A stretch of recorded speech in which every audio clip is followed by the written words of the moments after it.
If Sydney Carton ever shone anywhere, he certainly never shone in the house of Dr. Manette. He had been there often, during a whole year, and had always been the same moody and morose lounger there. When he cared to talk, he talked well, but the cloud of caring for nothing, which overshadowed him with such a fatal darkness, was very rarely pierced by the light within him. And yet he did care something for the streets that environed that house, and for the senseless stones that made their pavements. Many a night he vaguely and unhappily wandered there, when wine had brought no transitory gladness to him. Many a dreary daybreak revealed his solitary figure lingering there, and still lingering there when the first beams of the sun brought into strong relief, removed beauties of architecture in spires of churches and lofty buildings, as perhaps the quiet time brought some sense of better things, else forgotten and unattainable, into his mind. Of late, the neglected bed in the Temple Court had known him more scantily than ever, and often, when he had thrown himself upon it no longer than a few minutes, he had got up again and haunted that neighbourhood.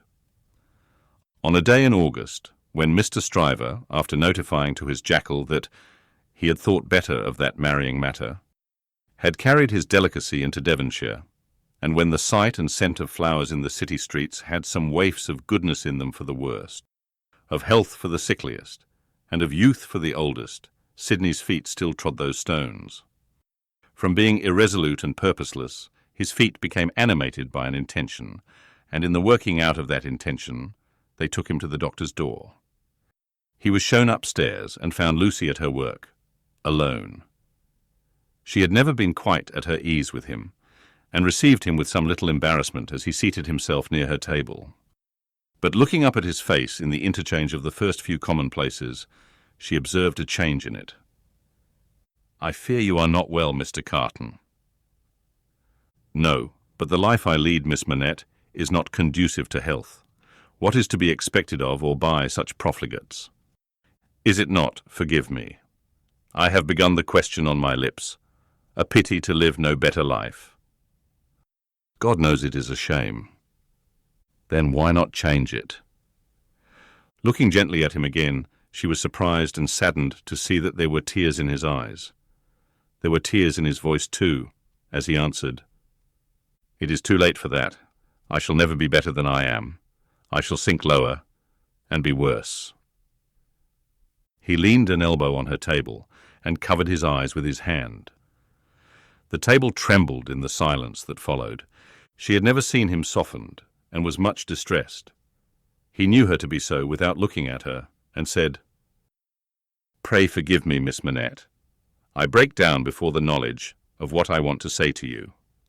Will you hear me? If it will do you any good, Mr. Carton, if it would make you happier, it would make me very glad. God bless you for your sweet compassion."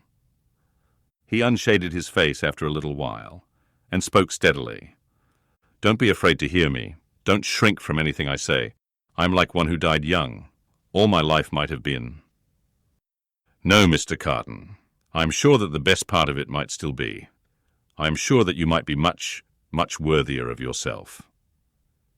Say of you, Miss Manette, and although I know better, although in the mystery of my own wretched heart I know better, I shall never forget it." She was pale and trembling. He came to her relief with a fixed despair of himself which made the interview unlike any other that could have been holden. "If it had been possible, Miss Manette, that you could have returned the love of the man you see before yourself, flung away, wasted, drunken, poor creature of misuse as you know him to be, he would have been conscious this day and hour, in spite of his happiness, that he would bring you to misery, bring you to sorrow and repentance, blight you, disgrace you, pull you down with him. I know very well that you can have no tenderness for me. I ask for none. I am even thankful that it cannot be. Without it, can I not save you, Mr. Carton? Can I not recall you, forgive me again, to a better course? Can I in no way repay your confidence?" "I know this is a confidence," she modestly said, after a little hesitation, and in earnest tears. "I know you would say this to no one else. Can I turn it to no good account for yourself, Mr. Carton?" He shook his head. "To none. No, Miss Manette, to none."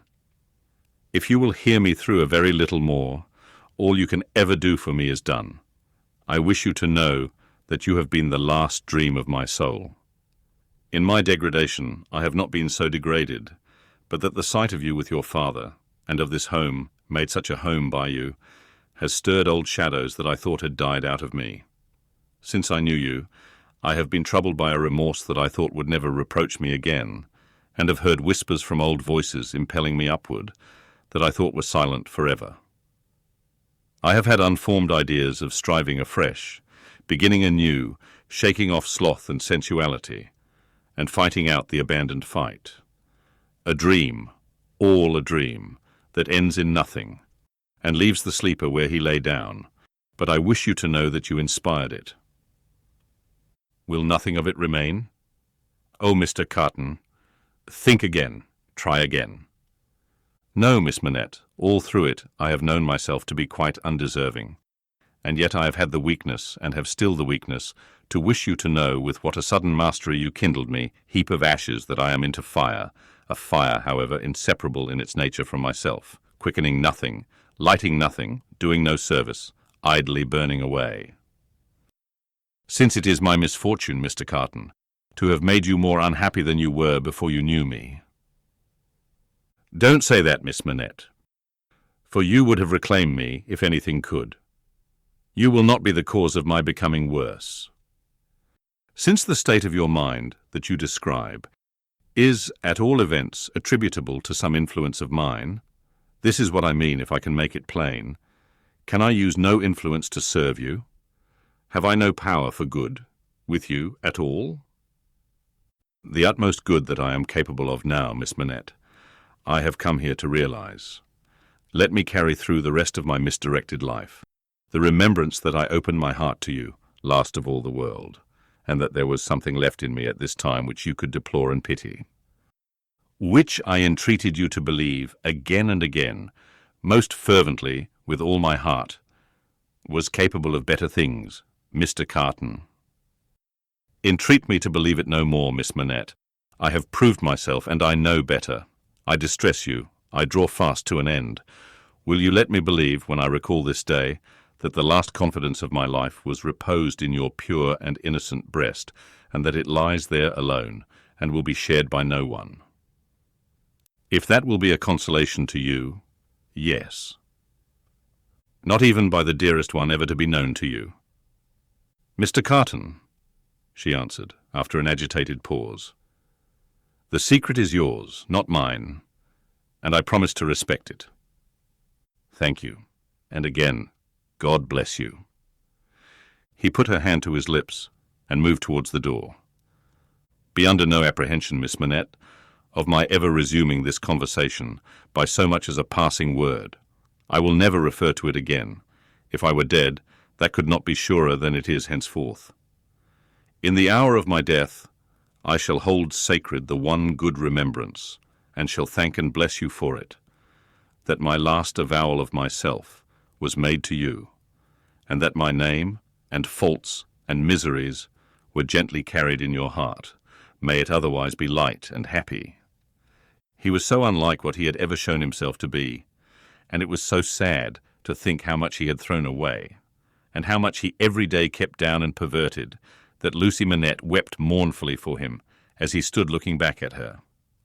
Be comforted, he said. I am not worth such feeling, Miss Manette. An hour or two hence, and the low companions and low habits that I scorn but yield to will render me less worth such tears as those than any wretch who creeps along the streets. Be comforted. But within myself I shall always be, towards you, what I am now, though outwardly I shall be what you have heretofore seen me. The last supplication but one I make to you is that you will believe this of me. I will, Mr. Carton. My last supplication of all is this, and with it I will relieve you of a visitor with whom I well know you have nothing in unison, and between whom and you there is an impassable space. It is useless to say it, I know, but it rises out of my soul. For you and for any dear to you, I would do anything. If my career were of that better kind that there was any opportunity, or capacity of sacrifice in it, I would embrace any sacrifice for you and for those dear to you. Try to hold me in your mind, at some quiet times, as ardent and sincere in this one thing. The time will come, the time will not be long in coming, when new ties will be formed about you, ties that will bind you yet more tenderly and strongly to the home you so adorn, the dearest ties that will ever grace and gladden you. Oh, Miss Manette, when the little picture of a happy father's face looks up in yours, when you see your own bright beauty springing up anew at your feet, think now and then that there is a man who would give his life to keep a life you love beside you. He said farewell, said a last God bless you, and left her.